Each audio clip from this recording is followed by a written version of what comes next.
Sementara untuk yang P4 ini adalah pelamar kebutuhan umum, dia juga bisa mendaftar. Di sini posisinya dia memegang kelas ketiga. Maka ketika formasi ini adalah tinggal sisa satu saja dari Dinas Pendidikan.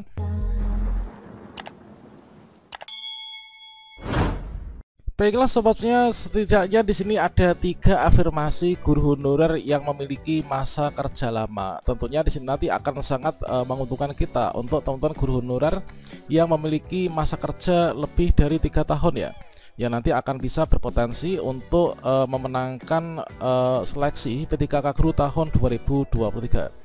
Tentunya di sini nanti akan ada perbedaan antara guru honorer yang masa kerja lama dan juga guru honorer yang masa kerja ya ini adalah di bawah kita teman-teman. Dan tentunya kita harus bersiap untuk nantinya bisa diangkat menjadi ASN P3K 2023. Kira-kira seperti apa keistimewaan guru honorer lama untuk seleksi P3K Guru ini? Silahkan simak video ini sampai selesai. Namun sebelum kita lanjutkan, perlu saya ingatkan, bagi teman-teman yang mungkin baru saja menemukan channel ini, silakan klik tombol subscribe-nya dan aktifkan notifikasi loncengnya, sehingga nanti jika ada update video terbaru, kalian tidak akan ketinggalan informasi. Baiklah sobat-sobatnya, di sini untuk afirmasi guru honorer masa kerja lama itulah dikategorikan di sini sebagai 3 afirmasi guru honorer masa kerja lama di instansi pemerintah ya. Seperti yang dijelaskan oleh Kemenpan RB, bahwasanya teman-teman yang memiliki masa kerja lama sebagai guru honorer yang bekerja di instansi pemerintah ini setidaknya akan mendapatkan 3 kemudahan teman-teman.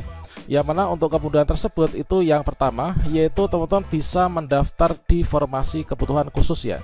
Tentunya teman-teman yang memiliki masa kerja lama ini sudah melakukan pendaftaran dulu itu di kebutuhan khusus, sehingga kalau misalkan kita bisa mendaftar di kebutuhan khusus itu kita sudah diberikan keistimewaan kan, yaitu untuk bisa mendaftar terlebih dahulu, dikarenakan untuk rentang waktu pendaftaran P3K Guru 2023 ini adalah dibagi ke dalam 2 gelombang ya, yaitu gelombang pertama itu adalah untuk teman-teman pelamar kebutuhan khusus, yaitu dari pelamar prioritas atau guru lulus passing grade, kemudian kebutuhan khusus dari XTHK 2, kemudian juga kebutuhan khusus guru non ASN masa kerja lebih dari 3 tahun. Dan disinilah sebagai wujud dari afirmasi untuk teman-teman yang memiliki masa kerja lama teman-teman.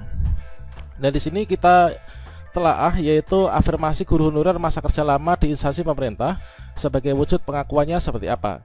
Nah tentunya teman-teman untuk pelamar prioritas itulah guru-guru yang sudah lulus passing grade. Jadi di sini dari seluruh kategori pendaftar yang termasuk dalam guru lulus passing grade ini didahulukan untuk penempatan. Nah selanjutnya yang dimaksudkan dengan guru honorer yang memiliki masa kerja lama ini adalah di sini ada 2 kategori, yaitu kebutuhan khusus XTHK 2 dan juga kebutuhan khusus dari guru non ASN teman. Nah di sini tentunya untuk menjadi kebutuhan khusus guru THK 2 itu tidak mudah prosesnya. Seperti yang kita ketahui bahwa untuk menjadi THK 2 atau guru honorer K2 itu adalah dulunya harus memiliki masa kerja maksimal itu minimal ya, minimal itu 1 Januari tahun 2005. Jadi kalau misalkan tidak memiliki SK Januari 2005 maka kita nggak bisa kan mengikuti pendataan sebagai THK 2. Nah selanjutnya untuk guru kebutuhan khusus non ASN pun juga demikian. Seperti yang kita ketahui bahwa untuk guru kebutuhan khusus non ASN ini adalah guru honorer yang bekerja di instansi pemerintah yang masa kerjanya di Dapodik itu adalah lebih dari atau sama dengan 3 tahun. Nah sehingga guru honorer yang memiliki masa kerja 3 tahun itu sudah termasuk dalam kategori yaitu memiliki lama masa kerja ya. Dan juga untuk THK 2 tentunya kalau misalkan masa kerja kita kurang itu juga nggak bisa kan untuk masuk ke THK 2. Jadi untuk THK 2 dan juga guru non ASN ini bisa mendaftar di formasi kebutuhan khusus.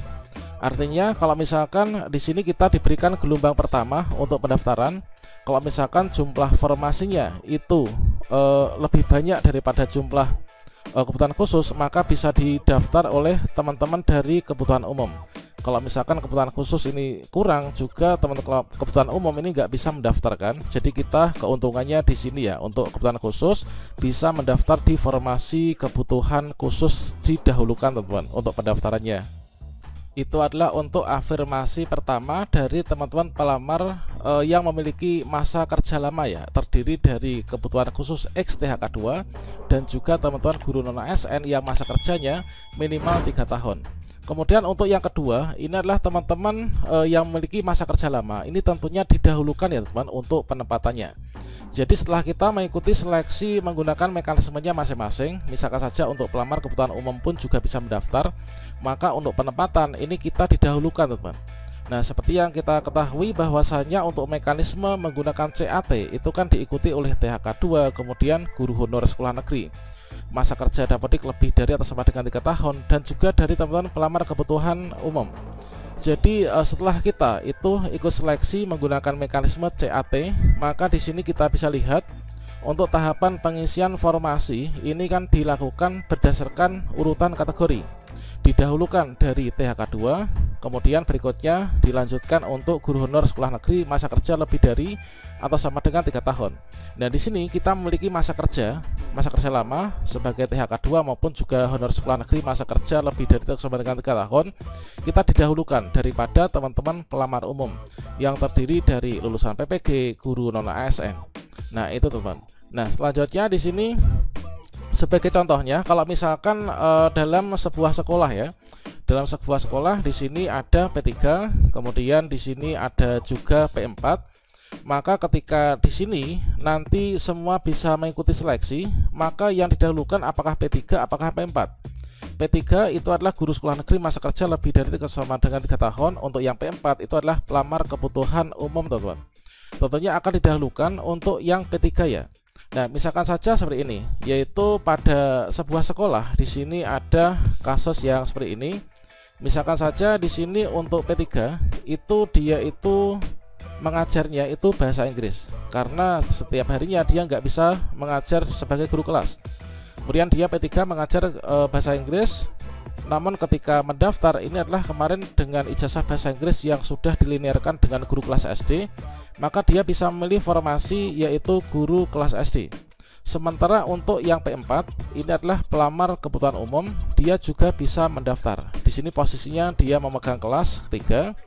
Maka ketika formasi ini adalah tinggal sisa satu saja dari Dinas Pendidikan, maka manakah yang akan didahulukan antara P3 dan juga dari P4? Tentu saja merujuk pada Juknis, ini adalah untuk urutan pemenang itulah didahulukan dari yang pertama yaitu THK2.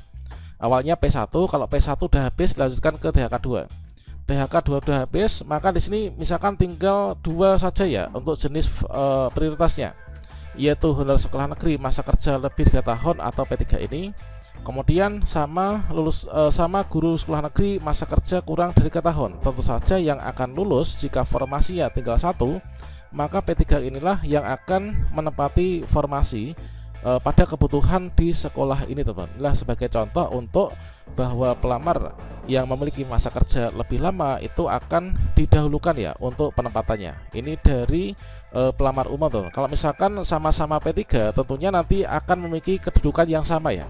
Kalau di sini misalkan sama-sama P3, jadi peserta pertama P3, peserta kedua adalah P3, maka nanti dilihat nilai yang paling tinggi ya dari nilai total dulu. Kemudian yang ketiga, seperti yang kita ketahui bahwa untuk teman-teman yang memiliki masa kerja lama termasuk dalam kategori THK2 maupun juga dari guru honor sekolah negeri masa kerja lebih 3 tahun ini tidak ada nilai ambang batas ya, atau tidak ada passing grade. Namun untuk lulusan ini hanya di ranking saja teman-teman. Nah, seperti yang kita lihat ya pada Juknis di diktum ke-28 ini adalah nilai ambang batas seleksi kompetensi dan wawancara itu adalah nilai minimal yang harus dipenuhi oleh setiap peserta. Memang di sini ada nilai ambang batas yang harus dipenuhi ya untuk peserta.